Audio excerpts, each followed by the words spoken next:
Hola, ¿cómo les va? Vamos empezando.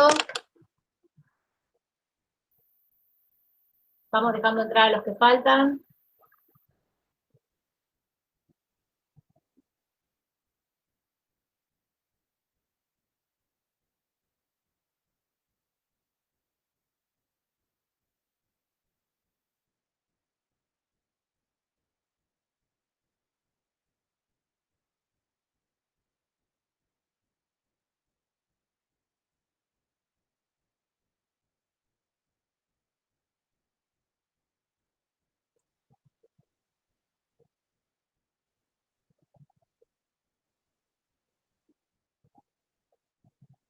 Bueno, ¿cómo les va? ¿Me confirman que tienen recepción, por favor, de audio, o al menos? ¿Alguien por el chat? Hola, profe, sí se escucha. Muchas gracias, Jimena, Sí, Joaquín, que me sí. están contestando. Muchas gracias. Ahí sigue llegando gente. Hoy vamos a trabajar ya con un tema nuevo, un tema de la segunda parte, donde las cuestiones de lógica que habíamos visto ya no se ven como objeto de estudio, sino que las vamos a, gracias Melissa, que las vamos a aplicar ya a la metodología de la investigación, ¿sí? De la investigación científica. Muy bien. Vamos a hablar acerca de la estructura de las teorías científicas. Las teorías científicas son resultado de la investigación, ¿no?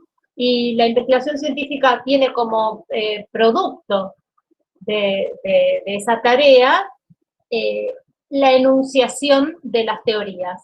Las teorías son estructuras lingüísticas, digamos, son lenguaje, son afirmaciones, son conjuntos de afirmaciones acerca de un área específico de la realidad. Cada ciencia tiene su objeto de estudio y, por supuesto, su método.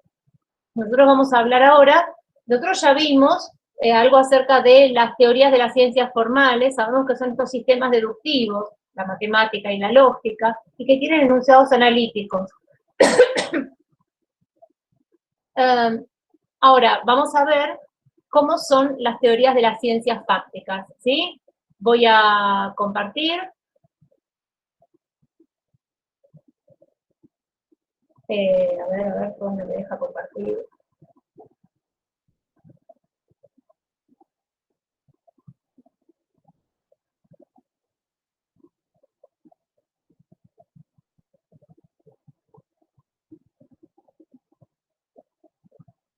Vamos a hacer presentación, entonces. ¿Ahí se ve, chicos? Sí, profe. ¿Sí? Sí, profe, se ve. Bárbaro. Bueno, lo primero que queremos decir es que vamos a ver algo sobre el orden en que vamos a trabajar. Nosotros vamos a ir viendo distintas corrientes de pensamiento acerca de las distintas metodologías, pero esas corrientes se fueron dando a lo largo del tiempo. Entonces, vamos a ver corrientes de filosofía de la ciencia que incluyen la metodología y la epistemología, que tienen distintas opiniones acerca de cómo es la ciencia y cómo es su método y la investigación. El pensamiento propiamente filosófico de la ciencia, la metodología de la ciencia como objeto, se institucionaliza a comienzos del siglo XX por parte de esta corriente que se llama filosofía clásica de la ciencia. Ahora vuelvo para atrás, los voy a ubicar primero bueno, las corrientes las menciono luego, entonces. Estamos entonces a comienzos del siglo XX, el periodo que vamos a denominar filosofía clásica de la ciencia. Nosotros vamos a ver algunos más, pero vamos a empezar con las corrientes clásicas. Las características fundamentales que tienen en su pensamiento las corrientes de filosofía clásica o metodología clásica de la ciencia son dos. ¿Cómo piensan la ciencia los clásicos? ¿No? ¿Cómo es la metodología y la ciencia para los clásicos? Bueno, La primera cuestión es que hay una distinción tajante entre lo que se llama contexto de descubrimiento y contexto de justificación. Es decir, por un lado, tenemos el procedimiento de creación de hipótesis y por otro, ese sería el contexto de descubrimiento, ¿no? Cuando frente a una pregunta, frente a un interrogante, proponemos una respuesta, y esa respuesta va a ser una hipótesis, después vamos a trabajar bien con el concepto de hipótesis, pero todos tenemos una idea acerca de lo que es una hipótesis. Bueno, la hipótesis es una respuesta a una pregunta. La pregunta es, ¿cuál es la causa de tal fenómeno social o natural? Y la hipótesis es la respuesta tentativa a esa pregunta. Hacemos un supuesto de la situación con la hipótesis. Un supuesto, muy bien, la hipótesis es un supuesto, es una suposición, ¿no? Cuando la formulamos, no sabemos si es verdadera, pero la formulamos porque pensamos que podría ser verdadera. Entonces, es una, justamente lo que clásicamente se llama una conjetura, ¿no? Una aventura, yo supongo que la causa es esta. Vamos a ver cómo se pondría a prueba. A ver si puedo salir de acá para darles, ¿dónde está el mic? Acá. Ahí vamos de nuevo. No, este no es. Esperen,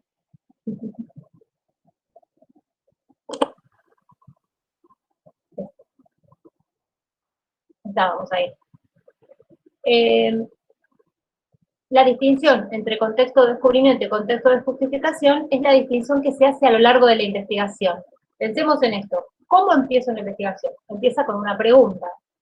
Y desde que tenés la pregunta hasta que formulaste la hipótesis, se llama contexto de descubrimiento. ¿Sí? Una vez que formulaste, propusiste una hipótesis, todavía no es una teoría, es solo una hipótesis, no es más que eso. Ahora viene el periodo de la puesta a prueba, que es el contexto de justificación. Entonces, esta distinción entre, por un lado, contexto de descubrimiento y por el otro, contexto de justificación, dentro de una investigación científica, tiene su prolongación durante todo el periodo clásico, pero luego es abandonada. A mediados del siglo XX no es abandonada, es cuestionada, digamos. Nosotros vamos a hacer de cuenta, ahora que la estamos aprendiendo, que no sabemos que luego fue cuestionada, porque así la vamos a entender bien. Y luego vemos, solo entendiéndola bien, podemos entender las críticas que luego se le hicieron. Bueno, luego, las teorías como sistemas de enunciados lógicamente estructurados. Es decir, la filosofía clásica de la ciencia tiene compromiso con esta distinción y con la idea de que una teoría científica es un sistema de enunciados, es decir, un conjunto, pero no cualquier conjunto, porque un sistema no es cualquier conjunto, no están ahí amontonados los enunciados, sino que están relacionados entre sí por vínculos lógicos. Esto ya lo hemos visto, la diferencia entre las ciencias formales y las ciencias empíricas, ¿se acuerdan? O sea, una estudia las estructuras formales y la otra, las ciencias fácticas, los hechos del mundo. ¿Cómo es, digamos, qué elementos a grosso modo tiene, a ver, tengo que hacer esto cada vez que entra alguien tarde. A ver si hay alguien más.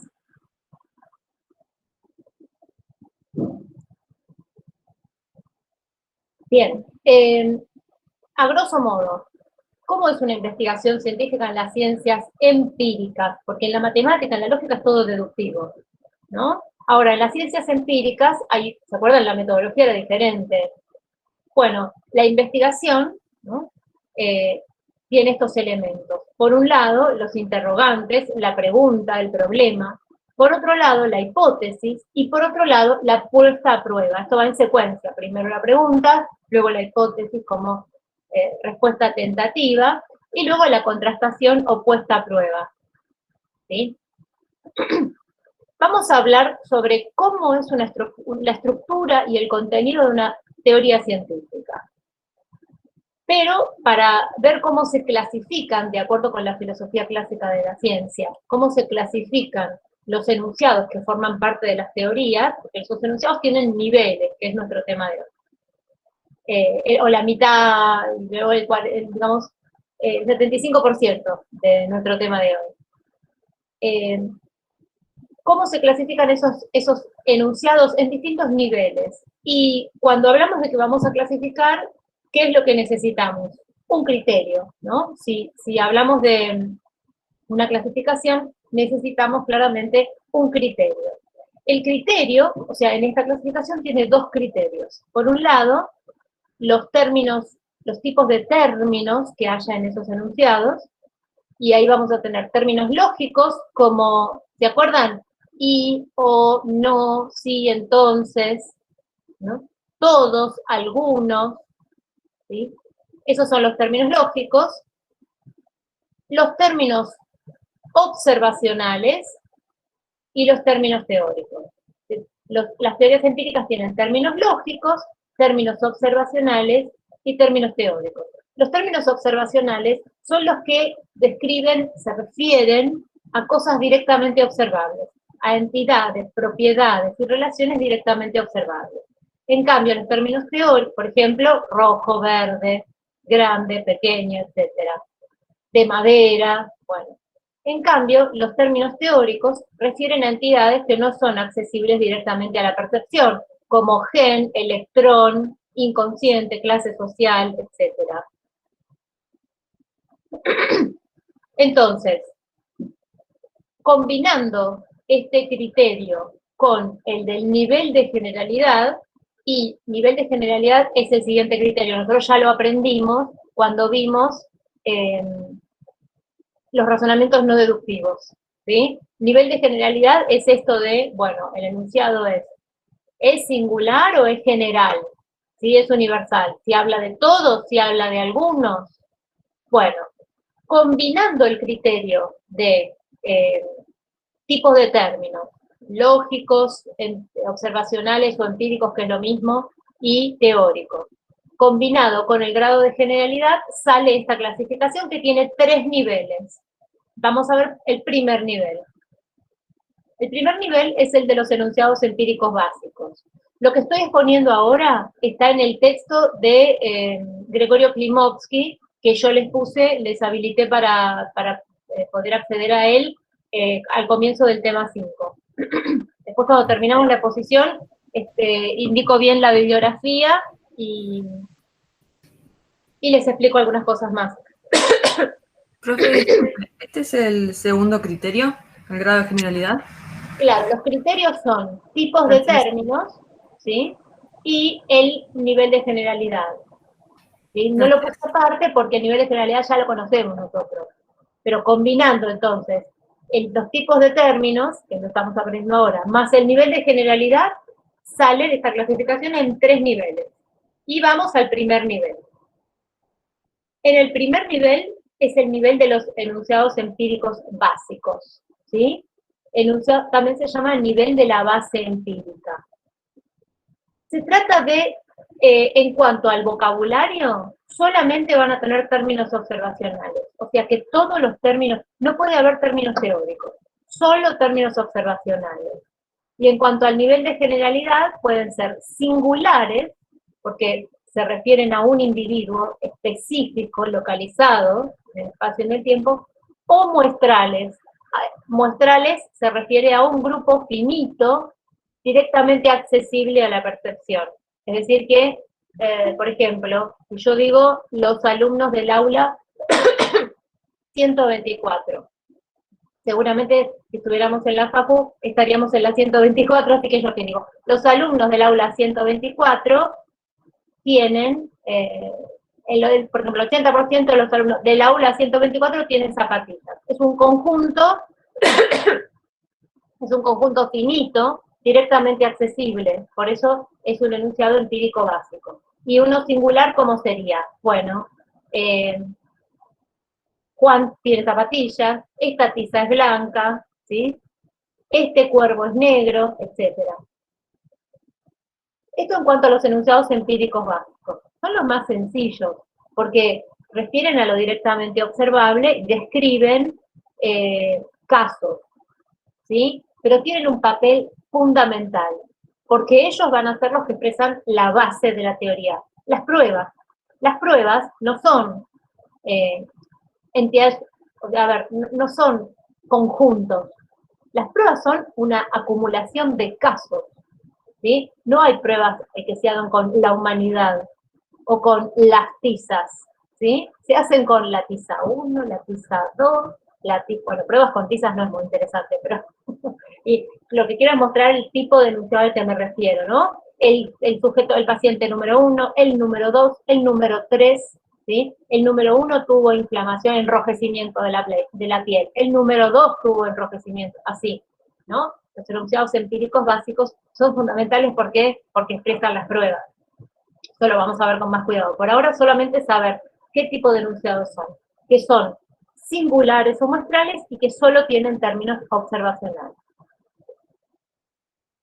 Vamos al segundo nivel, ¿sí? El segundo nivel es el de las generalizaciones empíricas.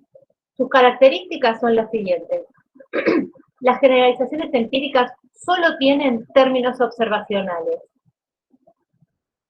igual que los enunciados empíricos básicos, pero en cuanto a su nivel de generalidad son distintas.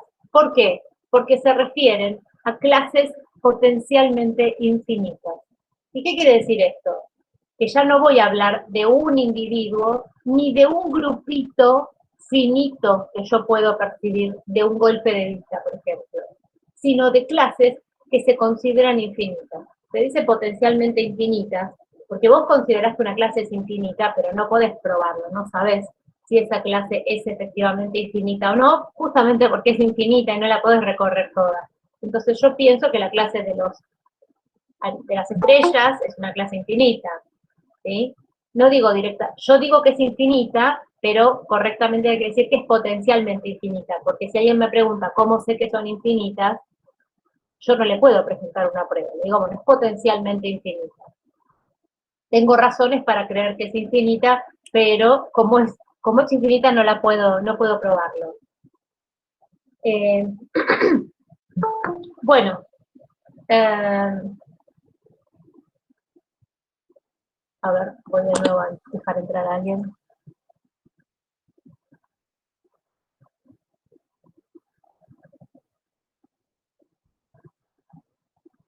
Bien, decíamos entonces que solo tienen términos observacionales, pero se refieren a clases potencialmente infinitas. Por ejemplo, yo puedo decir que esto tiene el MIT, que es bastante problemático, que cuando alguien entra tarde, no tengo manera de... Profe, disculpe. Sí. Yo estuve entrando tarde porque no tuve internet y ahora estoy teniendo una mala conexión. Ay, ¿Podría no, grabar la clase? La clase ya está grabada, yo les dejo el video. O sea, yo tengo material producido con este mismo PowerPoint para esto, porque claro, cada uno hace lo que puede, claramente.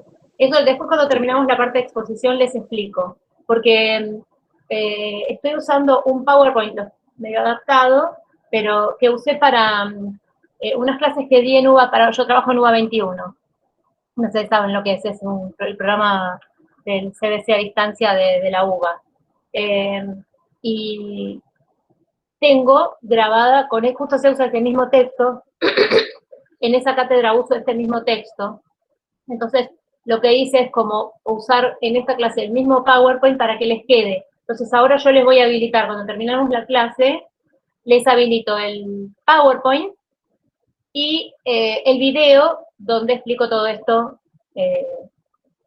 igual que lo estoy haciendo ahora, pero bueno, hay personas que les viene mejor en vivo, otras les viene mejor el video, y por los problemas de conectividad, etcétera, conviene tener los dos formatos, ¿no? Siempre es mejor en la clase porque se puede preguntar, etcétera, pero aunque sea tener cubierto eso.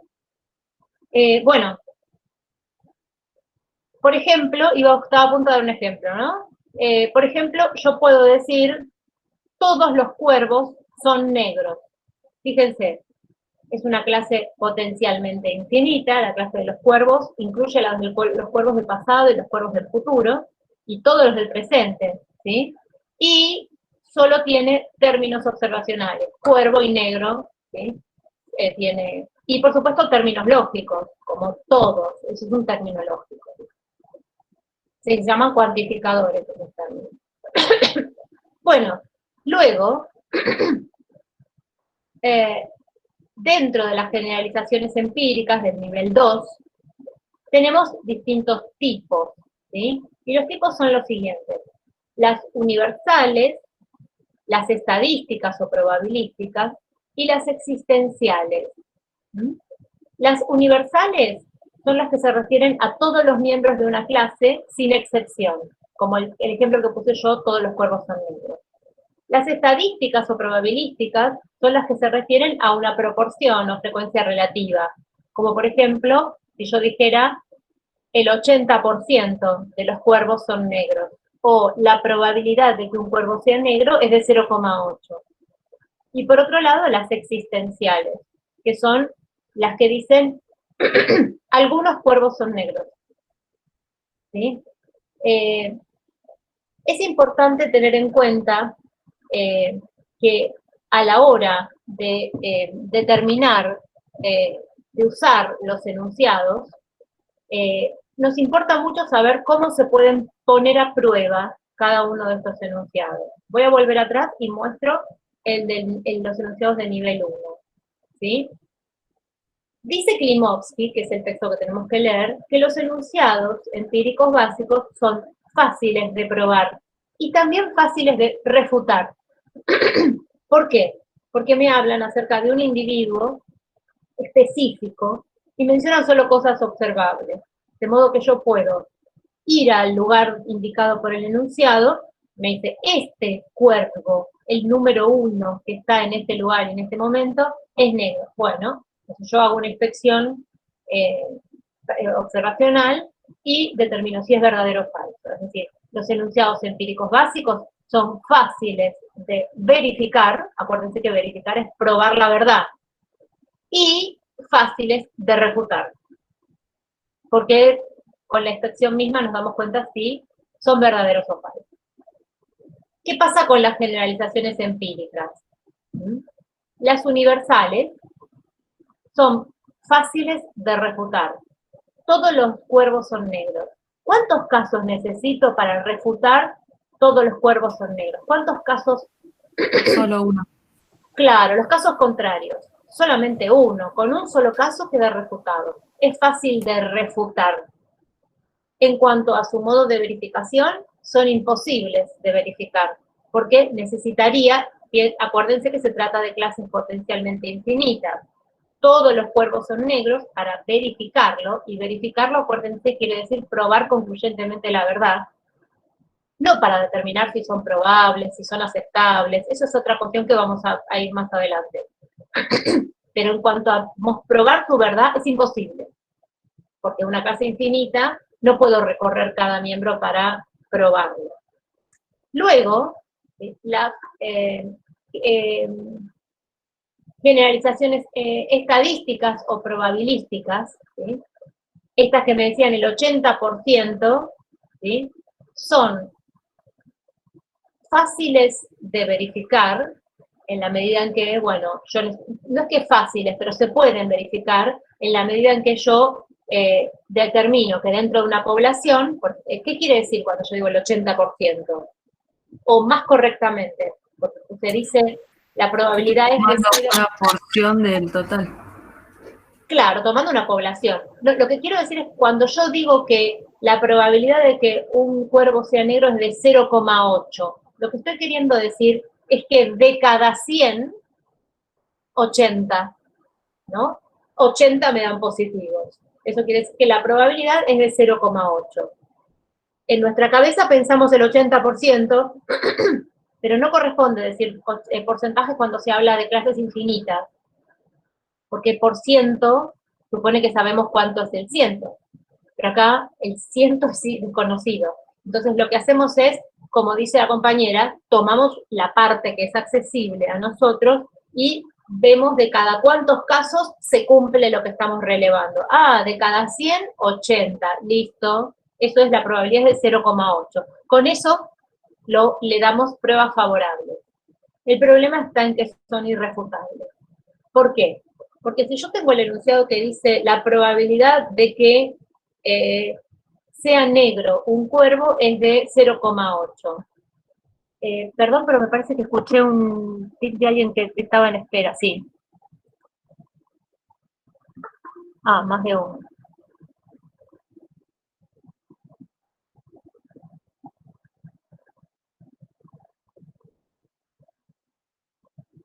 Bien.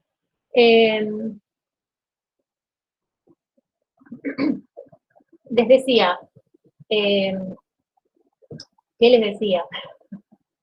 Estábamos hablando de las probabilísticas y de que son irrefutables. ¿Por qué son irrefutables? Porque, yo digo, la probabilidad de que un cuervo sea negro es de 0,8, ¿no? ¿Qué pasa si aparece un cuervo gris? ¿Refutó mi enunciado? ¿Probó su falsedad? No. ¿Por qué? Porque eso se puede embocar dentro del 0,2. Exacto. Se puede mandar para ese lado. Y uno dice, bueno, pero ¿cómo sabes que va el 0,2? Y como la clase es infinita, ¿sí? Los infinitos, las partes de los infinitos son infinitas también, ¿no? Entonces, el 0,2 podría perfectamente, es también un infinito, porque es una parte de un infinito. Con el problema entonces de que no puedo decir, los casos contrarios pueden ser muchos, y aún así uno decir, igual la afirmación es verdadera. Ojo, esto se los cuento aparte, metodológicamente sí hay criterios, por supuesto. Si te salen un montón de, si empiezan a salirte casos contrarios, o sea, no se te cumple el número 1 no, el número 2, el número 3, el número 4, el número 5, vos podés decir que justo mordiste de la clase esa, ¿no? Mordiste una población donde justo había muchos casos contrarios, pero la distribución dentro de la población sigue siendo la de 0,8. Solo justo pegaste esa parte. Justo ahí hay muchos casos y vos estás agarrando de ahí, ¿no? Siempre podés decir eso, pero metodológicamente la comunidad científica tiene sus modos de controlar esto, ¿no? No es que puedes quedarte y decir, lo lamento, te dan todos los casos desfavorables, bueno, tu hipótesis pierde credibilidad, tenés que encontrar casos favorables, si no, aunque sea una hipótesis estadística, queda flojita. Esto igual de parte de la puesta a prueba lo vemos después. Pero voy adelantando porque no quiero que quede como una clasificación vacía, quiero que se entienda que esta clasificación cumple un papel en la puesta a prueba. Cada enunciado tiene una función distinta y tiene sus problemas para ponerlos a prueba. ¿Qué es lo más lindo para el científico y la científica? Y encontrar una ley universal. Ni hablar para la economía, ¿te imaginas? Una ley universal, leyes universales que se cumplan siempre, ¿no? Y podemos finalmente descansar de tanta incertidumbre. Bueno, no se puede. Las leyes en economía, por lo general, son leyes estadísticas.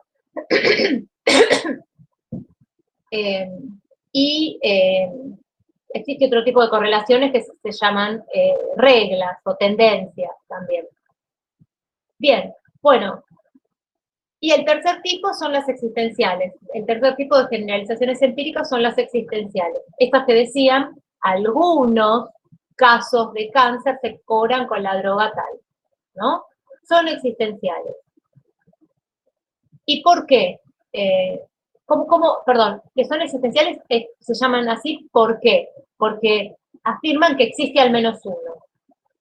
¿Sí? Existenciales porque existe al menos uno, pero presuntamente más de uno.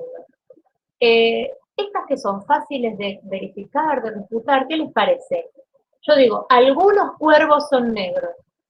¿Es fácil de verificar o difícil? ¿Qué les parece? Difícil. De verificar. Es fácil. Fácil, con un cuervo ya está. Para mí es fácil, porque con uno ya está. Tal cual, ¿no? Existen cuervos. Porque dice algunos, no dice todos. Entonces, con ver uno solo me alcanza. Listo, ya probé que existen. ¿existen extraterrestres? ¿Cuántos necesito para probar que existen extraterrestres? Yo muestro que existe uno y ya está, que los extraterrestres existen, abrí la clase, ¿no? Por supuesto, es un enunciado modesto científicamente, ¿no? A la ciencia no le interesan mucho los casos sueltitos, les interesan las clases para poder predecir, porque vos tenés un enunciado acerca de un caso, no podés hacer predicciones, pero si vos estás tratando de probar que hay un tipo de entidad, ¿no? Como, bueno, no sé, los consumidores irracionales o cosas así, comprobar que hay uno, ¿no? Ya probaste la existencia de la entidad. Después ves qué tamaño puede tener esa población. El enunciado, algunos cuervos son negros, es un enunciado, es una generalización empírica existencial y puede verificarse fácilmente con un solo caso. El problema está en que no puede refutarse. Porque, ¿qué es lo que tengo que probar? Para probar que es falso existen cuervos negros, tengo que probar que no existen. Y para probar no existen, tengo que recorrer todas las entidades del mundo, del universo, del pasado, del presente y del futuro y asegurarme de que no sean cuervos. ¿Sí? Es imposible, ¿no? No pueden verificarse fácilmente, pero no pueden refutarse. ¿Sí? Y pasamos al último nivel, el nivel de los enunciados teóricos. Los enunciados teóricos pueden ser puros o mixtos, ¿sí? Los enunciados teóricos puros son aquellos que tienen solamente términos teóricos y, en cambio, los enunciados mixtos tienen al menos un término empírico además del teórico, ¿sí? Para que un enunciado sea teórico tiene que tener un término teórico. Si es todo empírico, me habla, existen cuervos negros con plumas gruesas, huecas, etcétera, y en el medio me dice, y tienen un gen, el gen número tal, ahí sonamos. Ya es un enunciado teórico, aunque tenga todo observacional. Un término teórico transforma en teórico el enunciado, pero si tiene término teórico y al menos uno empírico, es mixto. En cambio, si dice los genes tienen alelos no sé qué, no sé cuánto, los cromosomas, ¿sí? Esos son enunciados teóricos puros, ¿sí? Solamente entonces, vamos a ver algunos ejemplos. Algunos hijos de padres rubios tienen el pelo castaño. Esto sería, ¿qué les parece? ¿De qué tipo? A ver, ¿es un enunciado empírico básico? No. ¿Por qué? Porque no me habla de una clase, de un caso particular, y tampoco me habla de un grupo finito accesible a la percepción. Los hijos de padres rubios es una clase potencialmente infinita, ¿sí? O sea que por lo menos estamos en el nivel 2, o sea, las generalizaciones empíricas. Acá nos dice que es existencial el enunciado. Entonces lo que tenemos que saber es si tiene términos teóricos, porque si tiene términos teóricos es del nivel 3. El nivel 3 es el de las grandes hipótesis, ¿no? Lo que es más descriptivo de lo que vemos tiene menos potencia científica. ¿Qué es la potencia científica? Y es la capacidad explicativa y predictiva. Por ejemplo, yo digo, y algunos cuervos son negros. ¿Sí? Ahora yo digo, el plumaje de los cuervos se debe a la combinación genética tal, ¿sí? Este enunciado, que es teórico, me sirve para explicar un montón de cosas. En cambio, algunos cuervos son negros, no tiene gran poder explicativo, ni predictivo. Bueno, esto es una generalización existencial. Es empírica, ven, pelo, castaño, padres, rubios. El B es un enunciado empírico básico. La aguja del velocímetro del vehículo me indica con mucha precisión dónde, señaló el número 90 de la escala, son todas cosas observacionales y se refiere a un lugar, a un espacio, se supone que en un tiempo, me señaló, tendría que ser, tenemos que pensar en tal momento, ¿no? Y que indica el 90. Esto es entonces una afirmación empírica básica. Esta 9 de cada 10 mariposas monarca permanecen más de 12 días en estado de oruga, ¿no? Esta afirmación es una generalización empírica probabilística. ¿Ven que me da la población, me da la proporción 9 de cada 10? ¿Sí? Es 90 de cada 100, la probabilidad es 0,9, ¿no? Permanecen más de 12 días en estado de oruga, todos son términos observacionales, así que es una generalización empírica probabilística. Por supuesto hay que definir estado de oruga en términos observacionales, ¿no? Estos son simplificaciones, ¿no? Pero hay que definir estado de oruga en términos observacionales. Estado de oruga se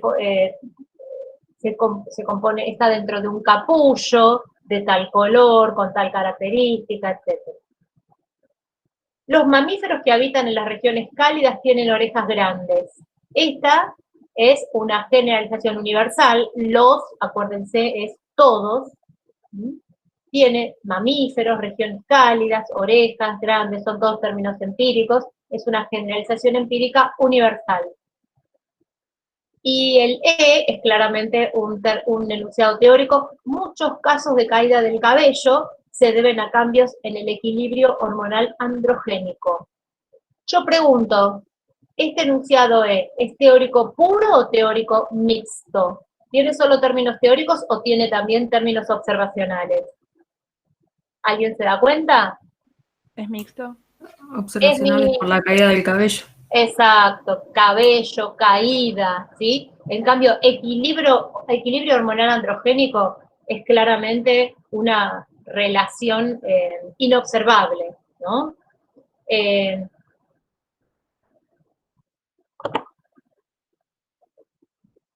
Me voy a buscar.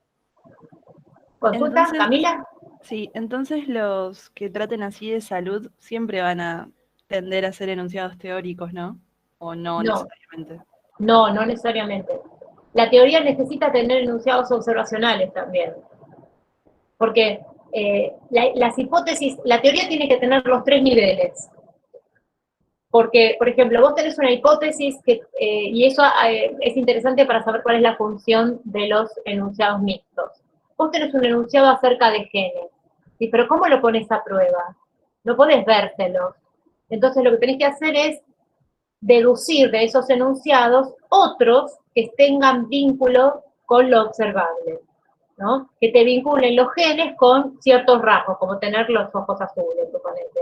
Entonces, de ahí sacas una predicción sobre casos específicos. Luego vas a hacer las observaciones sobre casos específicos y esos casos sirven como prueba para los otros, para la teoría, para las hipótesis más teóricas, ¿sí? Esto lo vamos a ver, esto ya es bien metodológico, ¿no? Pero la teoría tiene que tener de todos los enunciados de todos los tipos.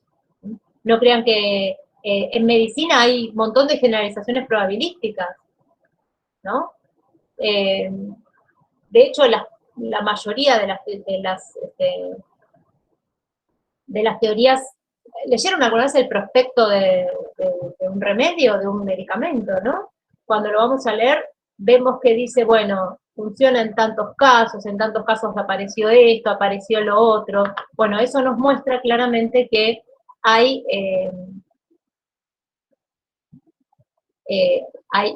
uso de generalizaciones estadísticas, ¿sí? Bueno, vamos a empezar ahora.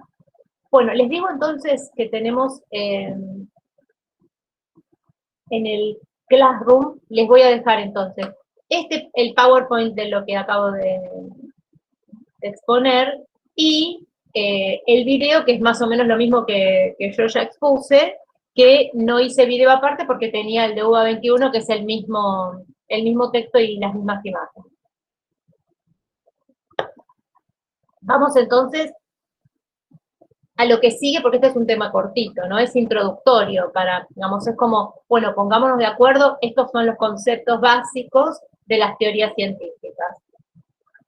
Vamos a analizar a continuación, dentro de la perspectiva de la metodología clásica de la ciencia, vamos a analizar dos corrientes, ¿sí? Una es el inductivismo crítico y otra es el falsacionismo. Nosotros vamos a empezar con el inductivismo crítico, ¿sí?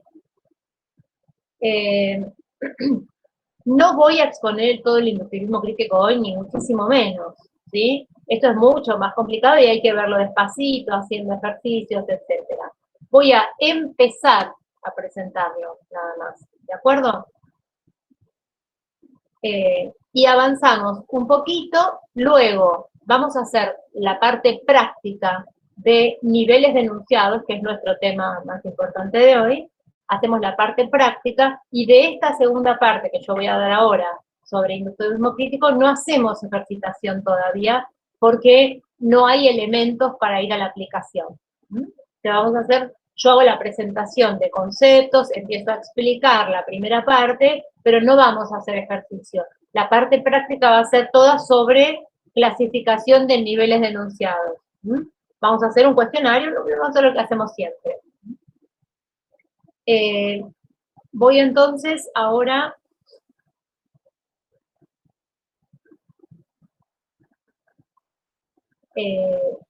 a presentar desde el principio, ¿no? Ahí va. ¿Se acuerdan que le estaba hablando de la filosofía clásica de la ciencia? Y dijimos que íbamos a ver distintas corrientes de la filosofía clásica o metodología clásica de la ciencia. Que también se llama concepción heredada, porque es como una herencia que pasó a la contemporaneidad y que luego fue modificada. Vamos a ver, esta filosofía clásica tiene dos partes. Una es el positivismo lógico, una de las corrientes es el positivismo lógico, y otra es el racionalismo crítico, o falsacionismo de Popper. Nosotros, de Karl Popper, que nosotros vamos a leer. Nosotros vamos a ver las dos. Del positivismo lógico vamos a ver una variante que es la variante más importante y más representativa, que es el inductivismo crítico, ¿sí? Hay un inductivismo previo, pero está superado, entonces tampoco da para ver la cosa tan histórica. Me interesa más ver la versión más sofisticada de cada cosa. El positivismo lógico, entonces vamos a ver el inductivismo crítico. Y cuando terminemos, vamos a ver el racionalismo crítico. El inductivismo crítico se llama también confirmacionismo. Y ahora nos vamos a concentrar en esto. Después, esto es para mostrarle para dónde vamos, ¿sí? Ahora entramos acá, y después vamos a ir para este lado, pero ahora nos concentramos acá exclusivamente, en el positivismo lógico y el racionalismo crítico. Estos son los padres del positivismo lógico, que fue una corriente que surgió a comienzos del siglo XX en Austria. También tenía su expresión en Alemania. Acá está Karl Hempel del Círculo de Berlín, Rudolf Carnap, Maurice Lick y Otto Neurath del Círculo de Viena, que eran científicos y a la vez filósofos, no solo científicos naturales, Otto Neurath, sociólogo, economista, ¿sí? No solamente sobre ciencias naturales. Vamos a usar, nosotros vamos a leer el texto de Karl Hempel, que es presenta un caso de ciencias naturales, un caso de medicina, el famoso caso de Semmelweis, el caso de la fiebre puerperal, en la que hoy tiene alta vigencia, porque narra la investigación que hubo cuando se, digamos, descubrieron, esto es previo a Pasteur, un poquito previo a Pasteur, cuando se postula la idea de el carácter germinal de las enfermedades, o sea que las enfermedades se pueden transmitir gracias a entidades diminutas que no son accesibles a la percepción, es decir, la idea de que, esta idea que nosotros nos desinfectamos, esta idea no existía antes existía higienizarse, lavarse, pero la idea de desinfectar viene de ese periodo en el cual se descubre que existen gérmenes que son microbios, ¿no? Que son entidades, en aquel momento no se distinguía entre bacterias y virus, pero bueno, la idea era entidades diminutas que contaminan, que afectan nuestra salud. Bueno, de eso vamos a leer la narración que Hempel hace de la investigación del caso Semmelweis de la fiebre puerperal. ¿Qué nos va a importar de cada una de estas metodologías que vamos a ver? Bueno, cada metodología tiene su propuesta. Para constituirse como una metodología tiene que decir diversas respuestas. Por ejemplo, ¿cómo es la investigación? ¿Cómo son las teorías científicas? ¿De qué están compuestas? ¿Sí? Y ¿qué es la ciencia? ¿Qué es la ciencia? Lo determinan mediante la respuesta al problema de la demarcación. Esta es una palabra muy importante para todas las profesiones científicas, ciencias naturales y ciencias sociales. En este momento histórico nuestro, el problema de la demarcación adquirió una relevancia espectacular. ¿Por qué? Porque la ciencia está haciendo pruebas a toda velocidad y existen dudas acerca de si los resultados son o no científicos, qué es conocimiento científico y qué no, etcétera. El problema de la demarcación está ahora de nuevo de moda. Tristemente, por una razón, pero a efectos metodológicos y de reflexión sobre la ciencia, es un momento muy interesante en ese sentido, ¿no? ¿Qué es el problema de la demarcación? ¿Qué es un criterio de demarcación?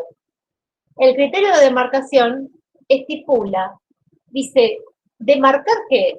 Demarcar es delimitar, es decir, dónde empieza una cosa y dónde termina, ¿sí? Bueno, acá, ¿qué es lo que se intenta delimitar? La ciencia. Cuando algo es ciencia y cuando no es ciencia. Ya sea porque es pseudociencia o porque no es conocimiento en absoluto.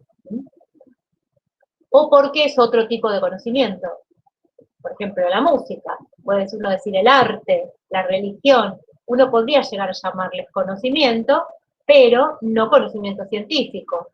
Entonces, el problema de la demarcación es el criterio para establecer qué condiciones tiene que tener algo para constituir conocimiento científico, y más específicamente, conocimiento científico empírico.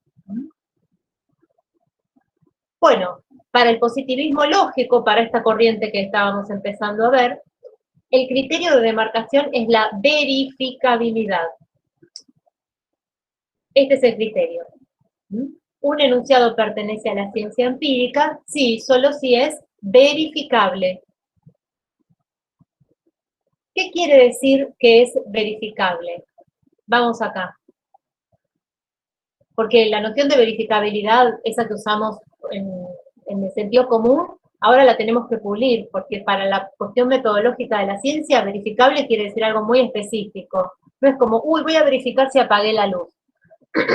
Tiene algo de eso, pero no es lo mismo. Para el positivismo lógico, un enunciado entonces pertenece a ciencia empírica si es verificable. Verificable quiere decir, es todo enunciado que, o bien solamente tiene términos observacionales, fíjense, solo términos observacionales, o puede traducirse a enunciados sobre términos observacionales. Es decir, que si tiene algún término teórico, ese término teórico debe poder definirse en términos observacionales. Se puede traducir a enunciados singulares en términos observacionales. Por ejemplo, yo digo, todos los cuervos son negros. ¿Es verificable? Bueno, para verificarlo lo que debería hacer es descomponer ese enunciado en enunciados singulares observacionales. Así, el cuervo número 1 es negro, el número 2 es negro, el número 3 es negro, el número 4 es negro, el número 5 es negro, ¿sí? Y ahí sigo. El positivismo lógico en particular consideraba además que solo los enunciados verificables, o sea, que pertenecen a la ciencia empírica, tienen sentido. Un enunciado tiene sentido sí, solo sí, si tiene contenido empírico, o sea, si es verificable. ¿Tiene contenido empírico o pertenece a la ciencia empírica, que es lo mismo? ¿Sí? Sí es verificable. Verificable es que pueda traducirse a a esta cadena de enunciados singulares, todos sobre casos, sobre observaciones específicas, ¿sí? Este es el criterio de demarcación del positivismo lógico. Vamos a ver un ejemplo de un enunciado teórico, pero que puede considerar, es teórico ¿por qué? Porque, digamos, tiene términos teóricos, ¿sí? Ahora, vamos a ver cómo sería un ejemplo. Los cromosomas son estructuras organizadas en el interior de las células biológicas. Vamos a admitir que se puede, digamos, que células biológicas, como lo podemos ver, digamos, a partir del microscopio óptico, no solamente necesitamos ir al microscopio electrónico, podemos considerarlo que es algo observable. Bien, pero tenemos cromosomas, ¿sí? Bueno, puede reducirse a enunciados sobre observaciones. Algo es un cromosoma si durante la división celular, y ahí tendríamos que decir qué es lo observable que hay en la división celular, puede observarse, ahí hay que decir con qué instrumento, como una estructura en forma de X. Entonces ahí definimos cromosoma en términos observacionales. Y así probamos que este enunciado pertenece a la ciencia empírica. ¿Qué es lo que se busca, lo que buscaba el positivismo lógico con este criterio de demarcación? Eliminar contenidos metafísicos de la ciencia, que se podían meter adentro de la ciencia. Como por ejemplo, alma, Dios, espíritu, todos esos enunciados, todos esos términos, perdón, se metían en las teorías científicas y tenían la apariencia de ser empíricos, pero no lo eran. Entonces, lo que pusieron fue este criterio para evitar que si yo pongo ángel, espíritu, mala suerte,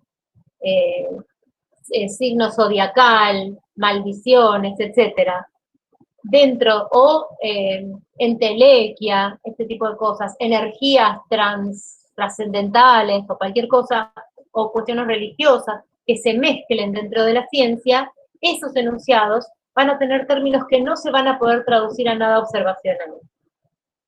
¿Sí? No vamos a poder reducirlo a enunciados donde yo puedo especificar las manifestaciones observables, indicar un instrumento de observación. No voy a poder cuando hable de las energías trascendentes.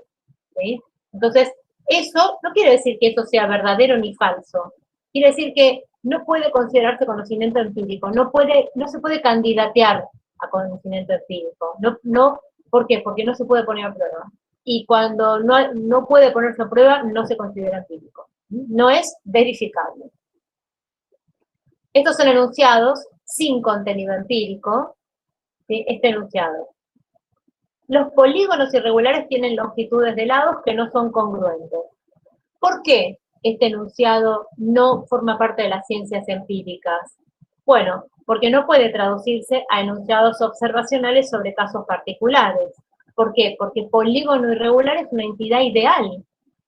¿Sí? Yo puedo hablar de un polígono, pero ese polígono es una entidad material. El enunciado no habla sobre la entidad material, me habla de los polígonos irregulares. Es un enunciado de las ciencias formales. ¿Las ciencias formales son empíricas? No. Las ciencias formales son formales, se dedican a estudiar estructuras formales. Sus enunciados, es como 2 más 3 es 5. No puedo traducirlo a nada observable, porque el 2 no es algo que puedo tener yo acá en el bolsillo. No es algo, ni tampoco algo que puedo ver en el microscopio, ¿no? Es una estructura para contar, nada más. Es una estructura sintáctica, formal.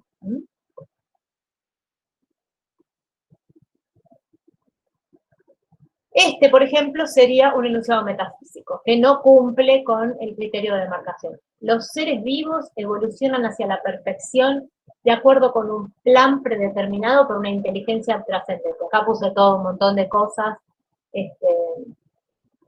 muchas cosas metafísicas para que se vea por qué. No se puede traducir a enunciados observacionales. ¿Por qué? Porque perfección no es que es un término teórico, que puede, si fuera un término teórico, podría traducirse a términos empíricos, ¿sí? Pero en este caso, por relacionarse con algo observable. Perfección es una idea metafísica, un plan predeterminado por una inteligencia trascendente, ¿sí? Inteligencia sí es un término que puede traducirse, pero una inteligencia trascendente no, la inteligencia común, la inteligencia humana, una inteligencia sobrenatural, trascendente, no puede traducirse a nada observable, que podamos observar en casos particulares. Y la ciencia se limita a eso, no puede ir más allá de eso, ¿sí? Bueno, entonces, sobre el criterio de demarcación del positivismo lógico. Acuérdense, la idea era, pertenece a la ciencia empírica si es verificable, ¿sí? Quería decir que es verificable si puede traducirse a enunciados singulares observacionales. Si no, a ver, a la vez, ¿sí? Estos enunciados, los que pertenecen a la ciencia empírica, son los únicos que pueden considerarse verdaderos o falsos, aparte de los de las ciencias formales. Todo lo que no sea verificable o no sea de ciencias formales no puede considerarse ni verdadero ni falso. O sea, los enunciados metafísicos no son ni verdaderos ni falsos. Pero también todo conocimiento no empírico no es ni verdadero ni falso, ¿sí? No tienen valor de verdad. Y el positivismo lógico, en esto es muy estricto, vamos a ver que después la otra corriente no va a ser tan estricta en eso, considera que solamente tienen sentido los enunciados científicos, de ciencias formales o de ciencias naturales. Es un criterio de demarcación que a la vez es un criterio de sentido o sin sentido. Esto es muy fuerte, ¿por qué? Porque quiere decir que los enunciados de el arte, la religión, el derecho, la música, todo eso es sin sentido, ¿sí? Esto es para la filosofía clásica. Estas posiciones están superadas, pero hay que entender cómo actúa un criterio de demarcación, ¿no? Y cuando una cosa es decir, esto no es científico, y otra cosa es decir, esto no es conocimiento en absoluto, y otra cosa es decir, esto no tiene sentido, ¿no? Son cosas muy diferentes. Y ahora entramos en el positivismo lógico, que caracterizamos el criterio de demarcación del positivismo lógico, y vamos a entrar al confirmacionismo o inductivismo crítico, ¿sí? Que es la corriente específica, la de Hempel, que es la que queremos examinar hoy, ¿sí? Este es el librito del cual nosotros vamos a leer esos capítulos donde Hempel explica la metodología de las ciencias naturales, y que nosotros vamos a tomar como modelo para entender la metodología, y expone lo del caso Semmelweis que yo les contaba. Este es su libro sobre explicación científica, y esto es un borrador que a mí me gusta mucho, es un borrador de una publicación de Hempel. Es como la edición de Galera, cuando uno ya escribió algo, ¿no? Se lo dan digamos, la editorial que manda esta edición. Ven que está, no sé si se llega a ver, está a ver si lo puedo agrandar. Está escrito a máquina, con la máquina, la de tac, tac, tac, la que dejaba como sellitos, ¿no? Supongo que ahora puede estar. Y lo que quería mostrarles era cómo está tachado, vuelvo a poner porque, a ver si lo puedo, cómo en la edición, lo que quiero mostrar es algo que me gusta mucho de Hempel. Yo usé estos párrafos de él para mi tesis doctoral, en una parte, porque está hablando del tema de mi tesis, ¿no? Para mostrar cuántas veces cambió de opinión. Está casi todo tachado y reescrito. Esto lo escribió él, y en la edición que le mandaron, como bueno, te mando el último borrador por si querés hacerle algún retoque. ¿Ves lo que hizo? ¿No? Le escribe de puño y letra, y lo tacha casi todo, casi no queda nada sin tachar. Es algo que me gusta mucho de Hempel, que era alguien que, Hempel murió en 1994. Era alguien que, no, me lo confundo con, bueno, en los 90 seguro. Muy crítico, ¿no? No era para nada dogmático, cambiaba sus posiciones y las refinaba muchísimo, ¿no? Bueno, Hempel junto con Carnap fueron los abanderados dentro del positivismo lógico de esto que se llamó el inductivismo crítico. ¿Se acuerdan que decíamos que cuando tenemos un enunciado universal no lo podemos verificar? Porque ¿qué es verificar? Verificar es probar concluyentemente la verdad. Bueno, cuando tenemos un enunciado así, no lo podemos verificar.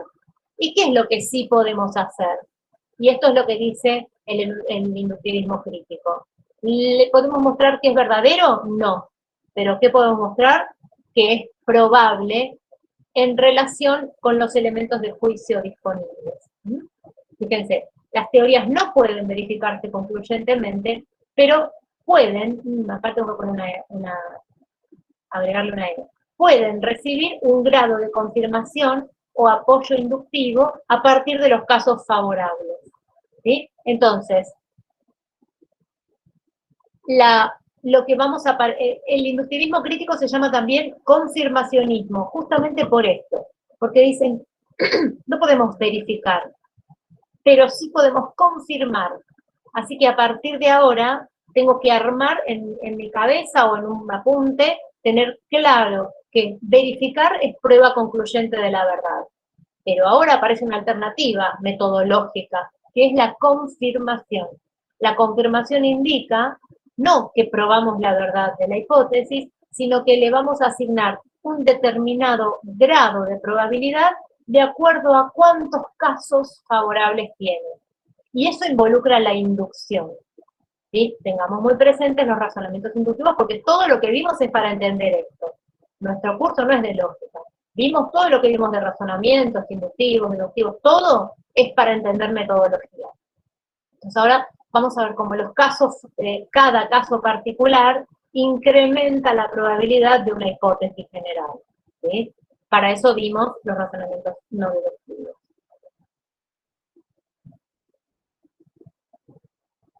Habíamos visto, cuando veíamos en el tema anterior, el primero que expuse en esta clase, el de los niveles de enunciados, que las teorías de las ciencias empíricas eran resultado de la investigación, y que la investigación científica involucraba un interrogante, o varios, una hipótesis, que es una respuesta que se da, y luego una contrastación o puesta a prueba.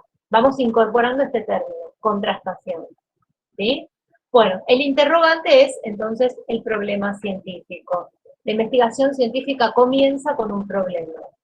¿Y qué es un problema científico? Bueno, se plantea como una pregunta, pero ¿por qué se nos ocurre esa pregunta? Bueno, se nos ocurre esa pregunta porque hemos constatado que hay un fenómeno para el cual la teoría vigente no tiene explicación. Es decir, la observación nos revela algo que la teoría no tiene cubierto. Hay una discrepancia entre la teoría y la observación. Pasa esto, la teoría, ¿sí?, no está contemplada en la teoría. Entonces, ¿cuál es la causa de esto? No sé, busco teorías, pero ninguna teoría explica eso. ¿Qué hay que hacer?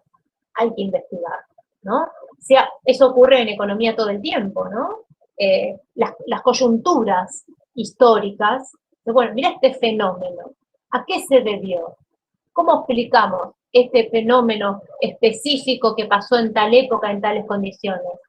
Bueno, no, las teorías vigentes no lo explican, bueno, hay que investigar. Y por supuesto se plantea en forma de pregunta, ¿cuál es la causa de esto? ¿Cuál es la relación entre tal y tal variable? El segundo elemento de las investigaciones son las hipótesis, que de esto justo adelantamos, hicimos spoiler al comienzo, ¿no? Son respuestas tentativas, son supuestos o conjeturas, y se formulan, son proposiciones, es decir, son enunciados, que tienen que ser puestas a prueba, y se ponen a prueba a través de sus consecuencias observacionales. Ya vamos a ver qué significa esto. Es decir, yo frente a un interrogante propongo una respuesta tentativa, y luego tengo que ver qué consecuencias observacionales tiene esa respuesta. Por ejemplo, si yo pienso que la causa de un sarpullido que me salió son unos guantes que me compré para lavar los platos nuevos, yo tengo que ver qué consecuencias se seguirían, ¿no? El problema es cuál es la causa del sarpullido. La hipótesis es, la causa es algún compuesto del interior de los guantes. ¿Qué consecuencia observacional puedo usar para poner la prueba? Bueno, la consecuencia observacional es que si yo dejo de usar los guantes, debería desaparecer el sarpullido. A eso me refiero con una consecuencia observacional, ¿sí? Las consecuencias observacionales son enunciados que se deducen de las hipótesis para ponerlas a prueba.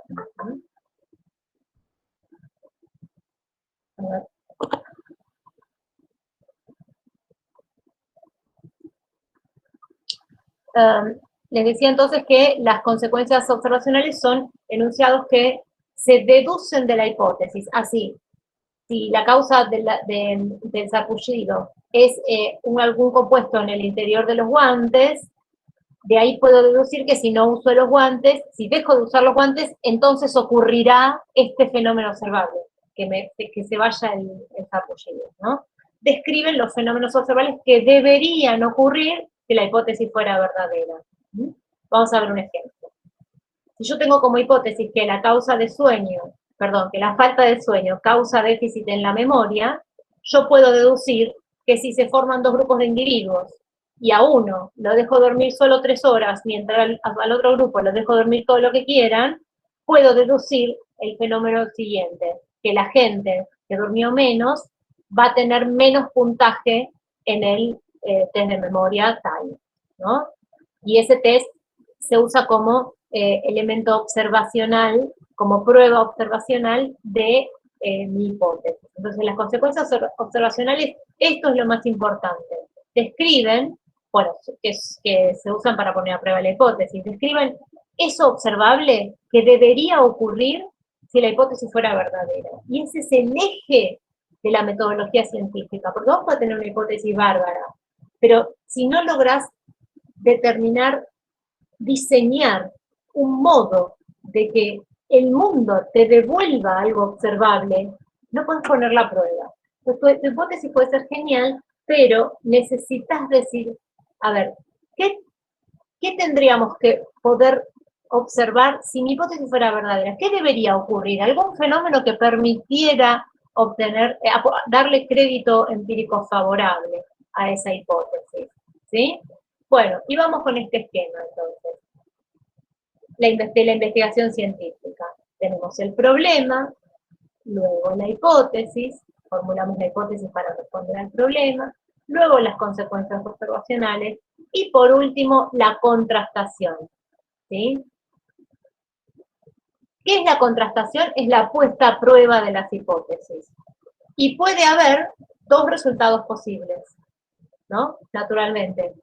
Todo esto lo estamos viendo desde el punto de vista del inductivismo crítico o confirmacionismo de Hendel. La confirmación, que tiene lugar cuando el fenómeno observado efectivamente ocurre, observable esperado efectivamente ocurre, o sea, se me fue el sarpullido, ¿sí? Si se afirma, o sea, si se cumple la consecuencia observacional, se concluye también la afirmación de la hipótesis. Por lo tanto, ¿no? Yo dije, si la causa son los guantes, entonces si no uso los guantes más, va a desaparecer el sarpullido. El sarpullido desapareció, por lo tanto, la causa era en los guantes. ¿Sí? Este razonamiento que estoy armando no es casualidad, porque acá vamos a aplicarlo de la cuestión de los razonamientos que vimos antes. Ese es el razonamiento para la confirmación. En la clase que viene vamos a hablar todo el tiempo de eso, así que solamente esta idea. ¿Cuándo hay confirmación? Cuando la consecuencia observacional se cumple, cuando el fenómeno observable esperado ocurre. ¿Y cuándo hay refutación? Cuando no ocurre. En ese caso, se niega la consecuencia observacional. Diríamos, si la causa del sarpullido son los guantes, entonces, si dejo de usar los guantes, desaparecerá el sarpullido. El sarpullido no desapareció, por lo tanto, la causa no son los guantes. ¿Sí? Bueno, después vamos a ver, la clase que viene vamos a empezar con los los razonamientos de puesta a prueba, pero por ahora vamos a seguir, vamos a ir a la parte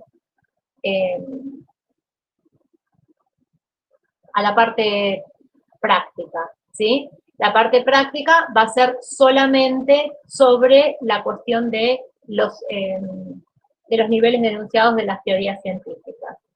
Bien.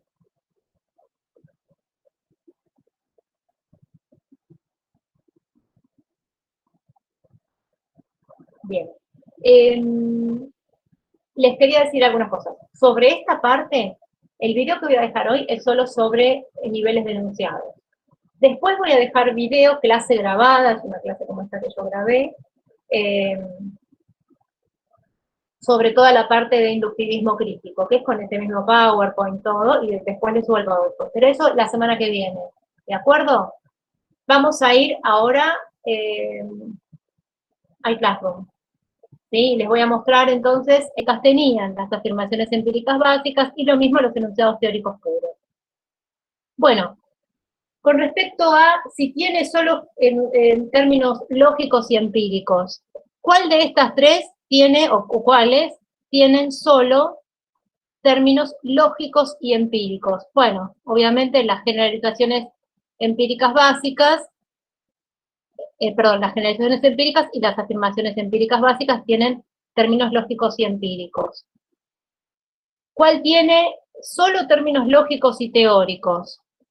Bueno, corresponde esto a los enunciados teóricos puros.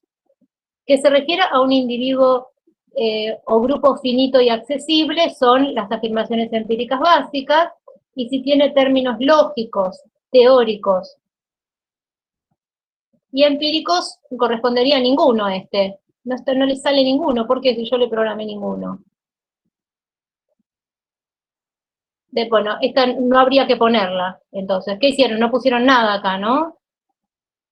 Bueno, eso era lo que correspondería. Les tengo que, no sé por qué, bueno, ahora a ver, ¿dónde está? ¿Por qué no les agrega? Bueno, después lo edito, porque por alguna razón yo tengo en la matriz, tengo el ninguno. Bueno. ¿Hasta acá alguna duda? Esto hacia los criterios de clasificación, los tipos de términos, ¿sí? Y el nivel de generalidad. Estos tres criterios son de tipo de término, o sea, acuérdense que tienen, todos tienen términos lógicos, ¿sí? A ver, si tiene solo términos lógicos y empíricos, obviamente va a ser alguna de estas dos, por supuesto las dos tienen esta característica. Solo tiene términos teóricos y lógicos, son los puros. Si tiene teóricos, lógicos y empíricos, son los mixtos, y que habría que ponerlo acá, que no sé por qué no sale. Esto no se puede ampliar, bueno, después lo digo. Y que se refiere a un individuo o grupo finito y accesible son las afirmaciones empíricas básicas. A ver acá, hay que determinar cuál de estas caracterizaciones corresponde a los distintos enunciados que pusimos. A ver, los romboides tienen 4 lados, ¿sí? ¿Es una afirmación empírica básica? ¿Es una generalización empírica probabilística, existencial? ¿Es un enunciado teórico mixto, puro? No, es un enunciado de las ciencias formales, ¿sí? Los desequilibrios hormonales perturban el funcionamiento de la piel, claramente es teórico, pero la cuestión es saber si es teórico puro o mixto, ¿sí? Es mixto porque tiene el término desequilibrio hormonal, pero también tiene el término piel, que es un término empírico. La fertilidad desciende con el envejecimiento, ¿sí? Fertilidad es un término teórico, pero envejecimiento puede considerarse un término observacional y sería un teórico mixto. Profe, una pregunta. Sí. En el que habla del funcionamiento de la piel, a mí me entró la duda, por eso, porque mencionaba el funcionamiento, o sea, yo me puse a pensar en cómo podría, la palabra no es verificar, pero bueno, darme cuenta. ¿Cómo podemos ver? Si a mí me pasa lo mismo, ¿cómo podría ver si está bien el funcionamiento de la piel? Claro, eso. Es que no Yo dice lo nada. pensé por el lado... Tiene el término piel. Si tiene un término empírico, piel. Piel es un término empírico. Como tiene un término empírico, funcionamiento es un término teórico, desequilibrio y hormonal son teóricos, pero piel es empírico, ¿se entiende? Ustedes están captando que funcionamiento, ¿sí?, es teórico. Está muy bien, es teórico, pero si tiene un término empírico como piel, es lo mismo que si dijera el funcionamiento de cualquier cosa, pero que sea observable, ¿sí? Tienen que ir viendo término por término. Está bien que ustedes tomaron funcionamiento de la piel como todo uno, pero justamente esa es una expresión mixta. Porque la piel se puede ver.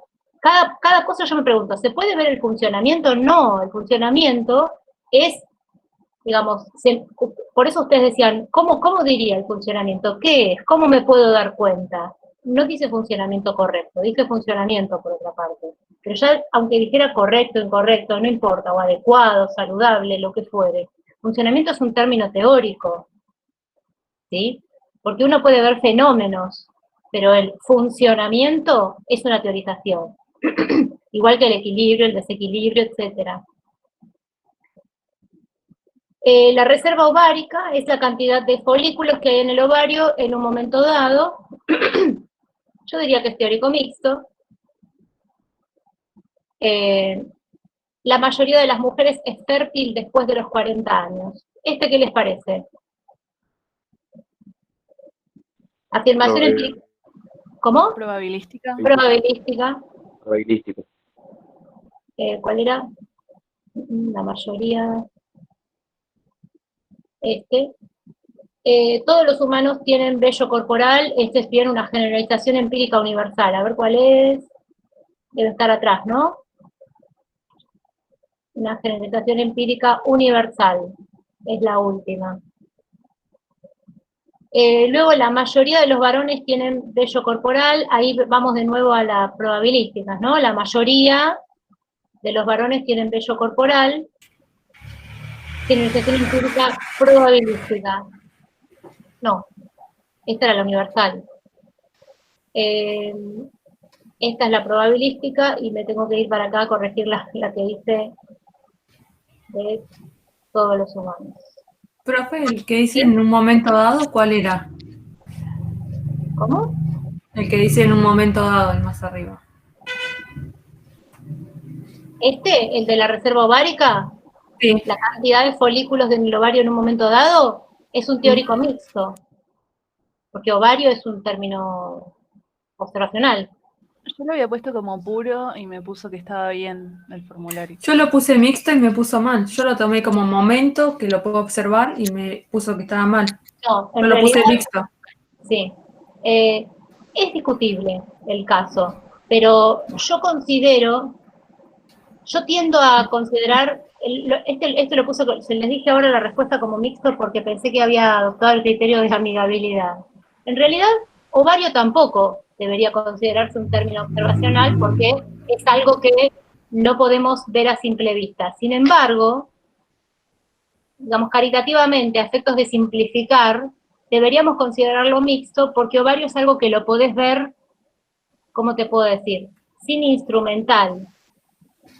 ¿Se entiende? Si te abren y te sacan el ovario y te lo muestran, vos lo ves. A eso me refiero, ¿no? Así que vamos a ajustar la corrección, tengo que ajustar estas dos cosas. Entonces, porque resulta antiintuitivo para ustedes, entonces.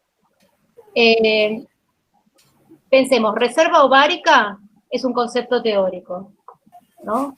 Sí. Folículos no son visibles, quiero decir, aunque vos agarres el ovario y lo mires, los folículos no son internos, ¿no? Pero ovario es algo que se puede ver, así que podemos considerarlo mixto. Esto es para mostrarles algo que no recuerdo haberlo dicho durante la clase, que es que esta distinción se abandonó. Se abandonó por esto, porque todos los términos son teóricos en alguna medida, ¿sí? No existe una posibilidad de determinar. Todos los términos tienen algo de teórico, aunque sea muy poquito. Si yo digo, esta tiza es blanca, el concepto de blanca no está todo en esa tiza. La blancura, ¿se entiende? Bueno, no quiero adelantar nada, pero el tema es, quiero mostrar también que hay problemas con esta distinción. Por supuesto que que en el parcial yo no voy a poner este tipo de cosas. Voy a poner de este tipo, de todos los humanos tienen vello corporal. Lo decís, es universal. Humanos es observable. Vello corporal es observable. Todos es un cuantificador universal y que no haya ninguna duda de generalización empírica, entonces, universal.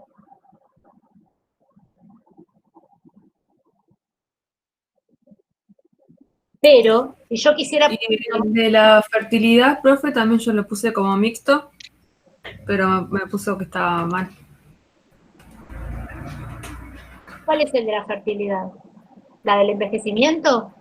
Sí, Ah, por la misma razón. Apliqué el por la mismo misma razón, por el envejecimiento yo lo puedo percibir, Exacto, el envejecimiento yo lo puedo percibir, pero pero está como puro el ahí. tema, sí, yo estoy de acuerdo, pero el tema es que sigue siendo problemático. Ahora lo ajusto a lo que a ustedes les parezca, en este caso, a lo que les parezca más intuitivo, porque puse 2 y hay otro más problemático, que yo estoy esperando a ver qué dicen.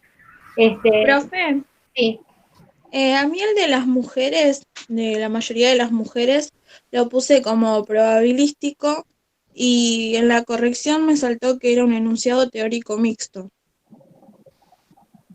¿cuál? Ah, la mayoría de Sí, las mujeres es en ese. fértil después de, Yo y también puse lo mismo. porque fértil es teórico, entonces tenemos que ponerlo como teórico mixto.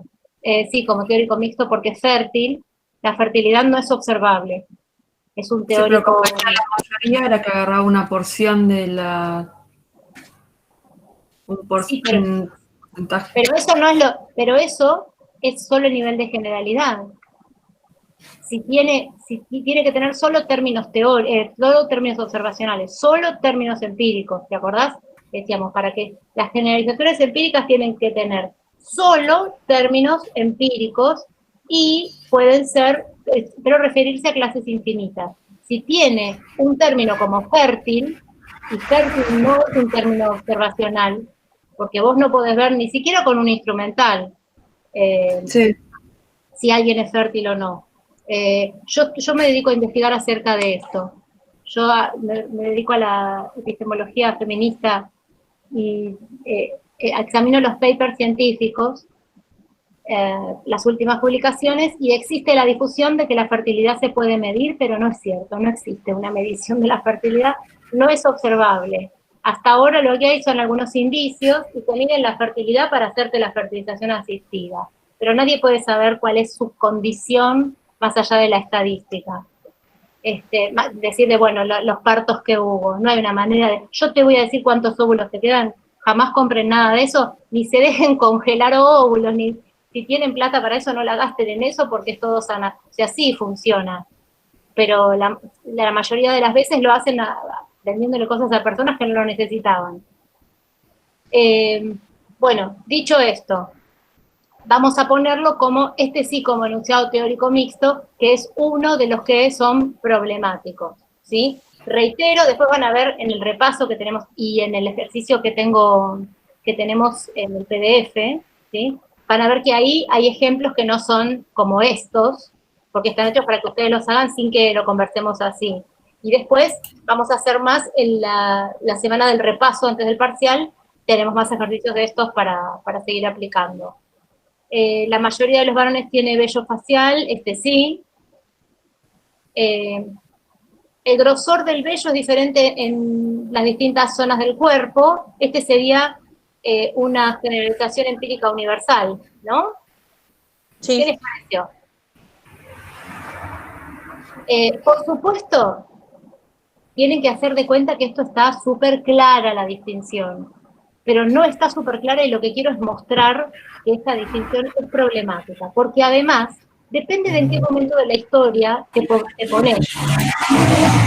Los micrófonos.